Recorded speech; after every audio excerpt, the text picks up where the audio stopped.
The train had long since pulled away, leaving only the smell of coal smoke and the quiet crunch of boots echoing across the frozen boards of the station.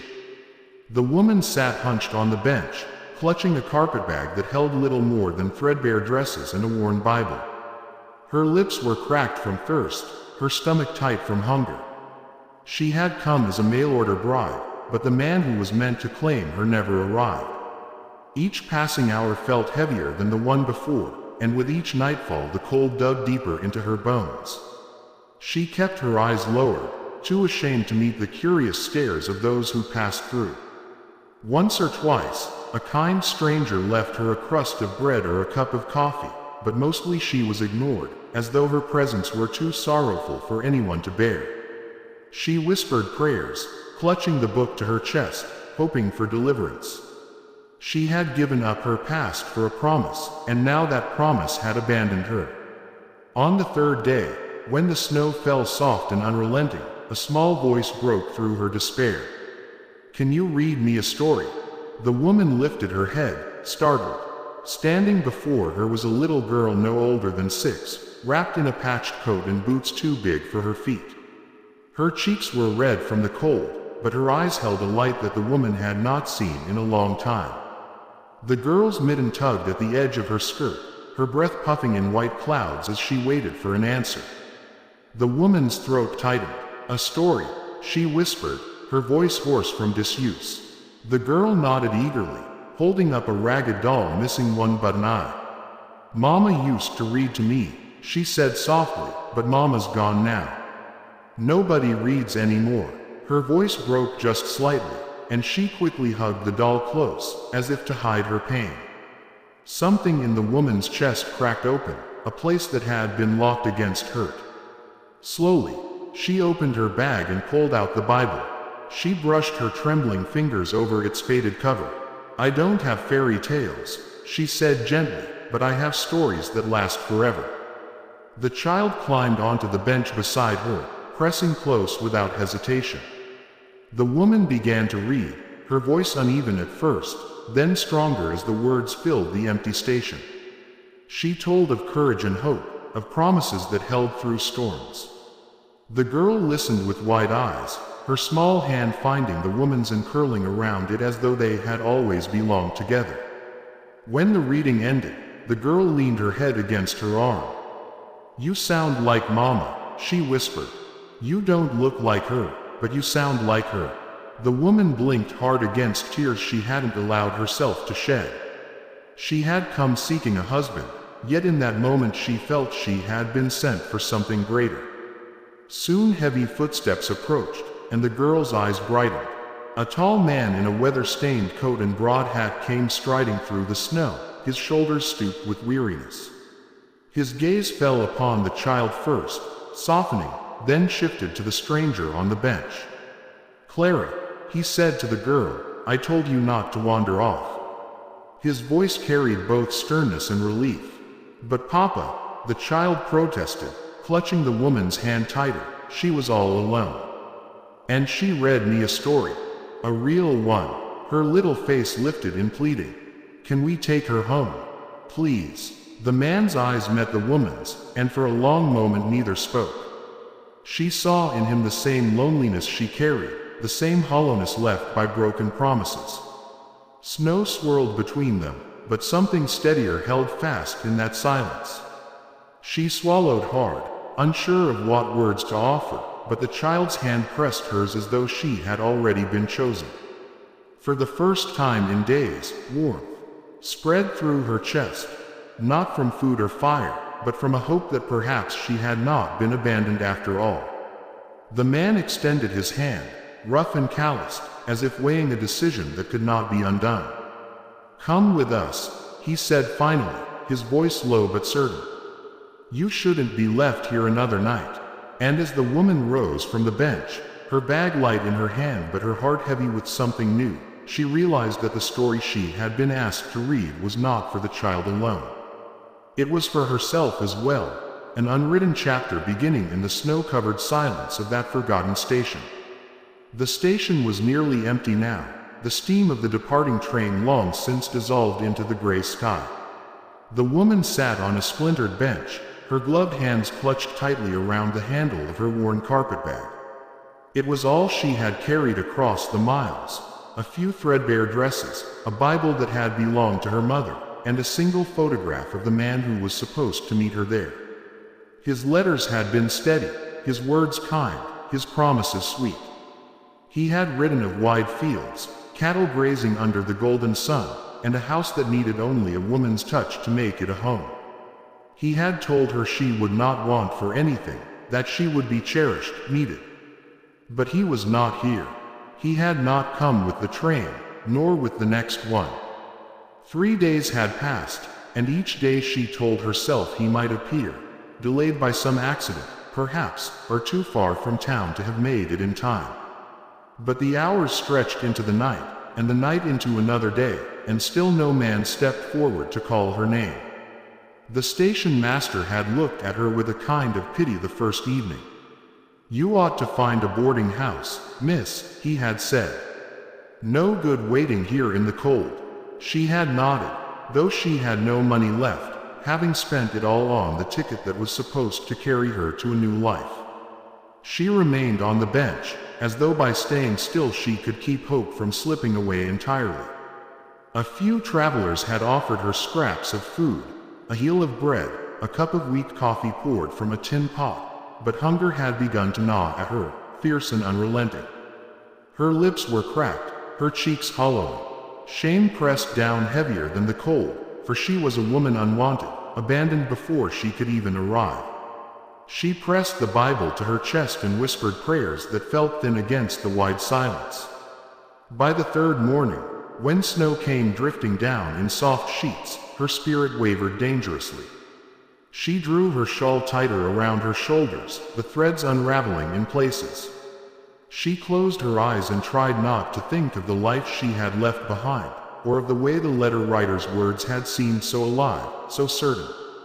It was then that a small voice pierced through the hollow ache. "Can you read me a story?" Her eyes snapped open, and she turned. Standing a few feet away was a little girl, no older than 6. She was bundled in a patched coat, the hem dragging, and boots far too large for her feet.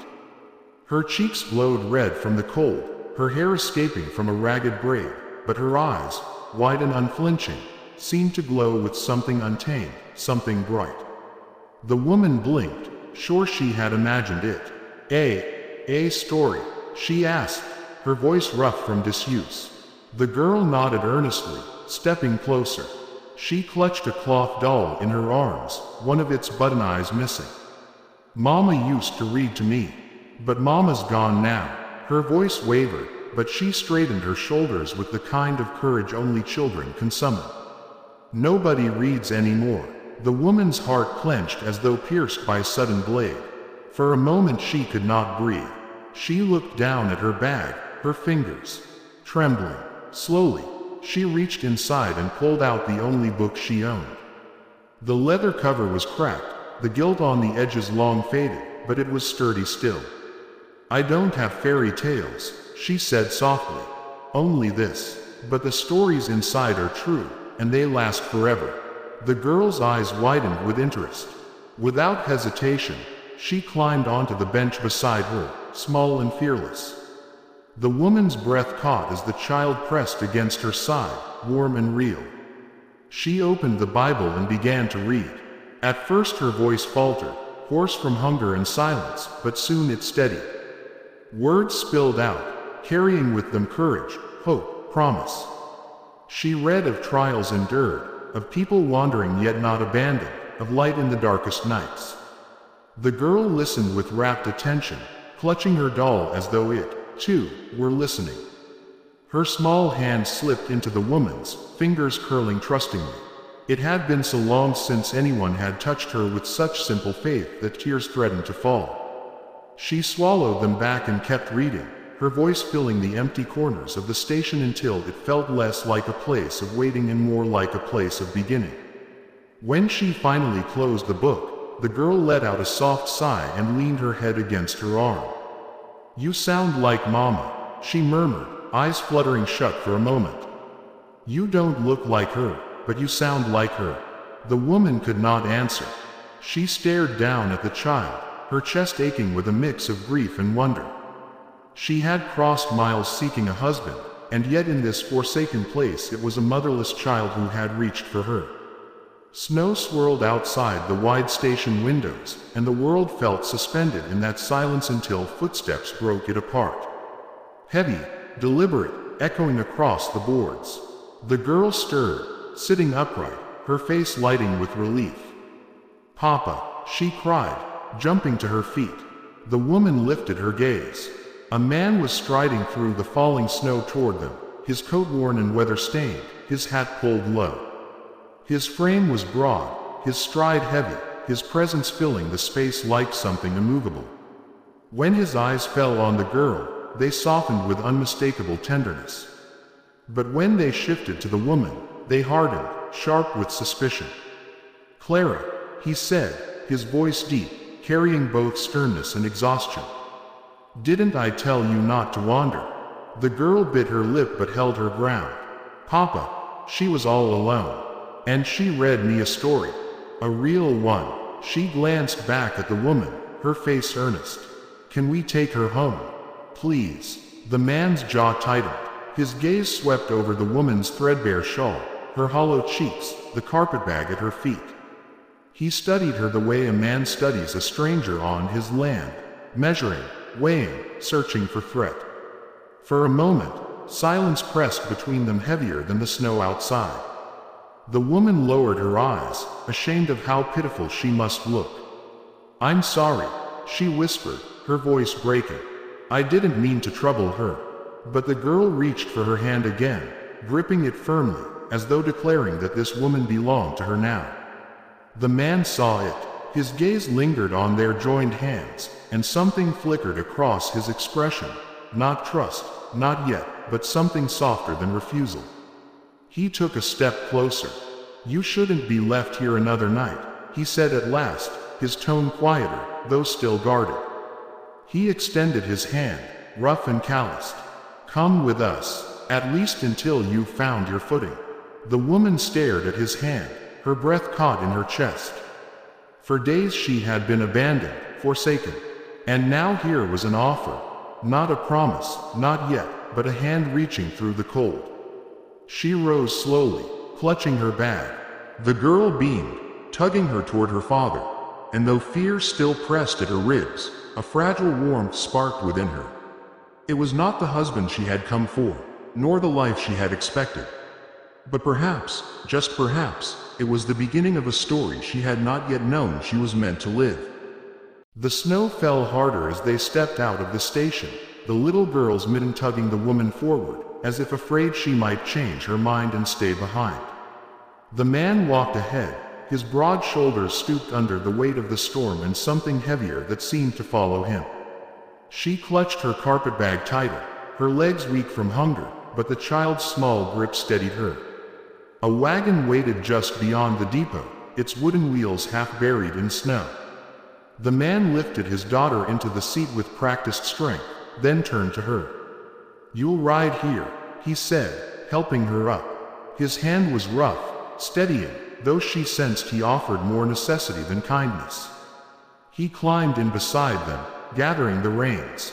The horses stamped and snorted, their breath fogging the night air.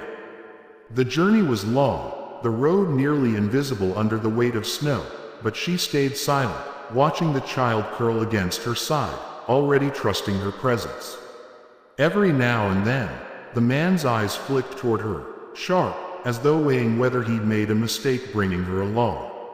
She wondered what he thought, that she was trouble, a burden, or perhaps some schemer come to prey on pity.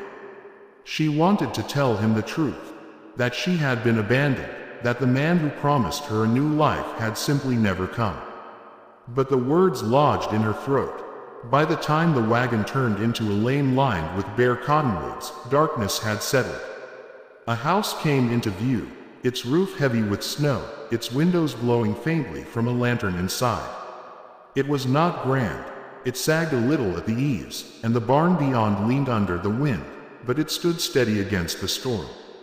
To her, it looked like salvation. Inside, The air smelled of wood smoke and old pine. The man stoked the fire. The girl darted about fetching her doll a blanket, and the woman stood uncertain by the door, clutching her bag. She was suddenly conscious of how worn her dress looked, how pale her face must appear in the firelight. "You can sleep in the loft tonight," the man said, not unkindly but with a distance that was impossible to miss. "It's warm enough. Tomorrow we'll see what's to be done." She nodded, grateful for even that. The child frowned. "Papa, can she sleep by the fire? She's tired." The man looked at his daughter, then at her. For a moment, something unreadable passed across his eyes. But he only said, "We'll see." Then he fetched a quilt and handed it to her, his fingers brushing hers just briefly. "You'll want this." That night, as she lay near the fire on a pallet of blankets, the girl snuggled against her side despite her father's half-hearted protest. The warmth of that little body pressed against her filled an emptiness she hadn't realized was so vast. The crackle of the fire lulled her, but before she drifted into sleep she heard the man moving about in the shadows, his tread heavy, restless. She wondered if he regretted bringing her home. The days that followed were not easy. She woke early, her body aching with hunger still, and insisted on helping with chores. At first, the man refused her efforts. "You're a guest," he said stiffly. "You needn't trouble yourself." But she shook her head. "If I'm to eat, I'll work." He studied her for a long moment before giving a curt nod. And so she rose with the dawn, carried water, fed the chickens, helped patch what was torn. Her hands blistered quickly, but she said nothing. Slowly, the man seemed to notice her quiet endurance. The girl followed her everywhere, chattering endlessly, asking questions about the stories she had read. Each evening, after supper, she begged for another. And so the woman read, her voice filling the small home with words of hope and faith. Sometimes she caught the man lingering just out of sight, listening though he pretended not to. Winter pressed hard on them. Supplies were thin, and some nights the fire barely kept the chill at bay. Once, when the wind howled fierce, the barn roof threatened to give. The man worked through the night to save it, and when exhaustion dropped him to his knees in the snow, she was there, steadying him, pressing his frozen hands between hers until warmth returned. He looked at her then with something almost like gratitude, though no words passed his lips. She began to see the hollowness in his eyes, the wear carved deep in the lines of his face. The girl's mother was gone, of that she was certain, and the weight of raising a child alone had bent his shoulders. Yet he bore it without complaint, his silence heavy but not cruel. One evening, after reading to the child, she found him by the fire, mending tack. He didn't look up, but his voice was quieter than before. "She hasn't smiled like that in a long time." Her heart tightened. "She's a bright child. She only needed someone to see it." He met her gaze then, and something unspoken lingered there. For the first time, his eyes softened, though only briefly, before he bent back to his work. As weeks passed, the woman began to feel the stirrings of belonging. The girl clung to her, calling for her in the mornings, reaching for her hand in the evenings. And though the man remained guarded, there were moments, small, fleeting, when his silence carried less suspicion and more something like thoughtfulness. But whispers in town began to stir. The woman had been left at the station, abandoned by another man, and now she lived under the roof of a widower with a young daughter. Some looked with pity, others with judgment. The man bore it with stoic indifference, but she felt the sting. One afternoon, when she accompanied him into town for supplies, she overheard two women whispering about her, their voices sharp as knives. Her face burned with shame. That evening, she tried to speak. "Perhaps I shouldn't stay here. People will talk." The man set down the axe he'd been sharpening, his gaze steady. "Let them talk." His jaw tightened. "You've given my daughter back her laughter. That's worth more than gossip." Her throat tightened. She wanted to thank him, but the words caught. Instead, she lowered her gaze, the warmth of his defense lingering long after. Spring came slowly, the snow melting into mud, the fields greening once more. Life grew busier, calves to tend, fences to mend, gardens to plant. The woman worked beside him, her strength growing, her laughter returning. More than once, their hands brushed as they labored, and each time the silence afterward seemed heavier, charged with something unsaid. One evening, when the sky blazed with the colors of sunset, the little girl climbed onto her lap after a story and declared boldly, "Papa, can't she stay forever? She could be our family now." The woman froze, her heart racing, her eyes flying to his. The man's jaw worked, his gaze fixed on the fire. The silence stretched, and she braced herself for rejection. But then he looked at her, really looked, as though seeing past her worn dress and tired eyes to the heart she carried. "She already is," he said quietly. Tears blurred her vision.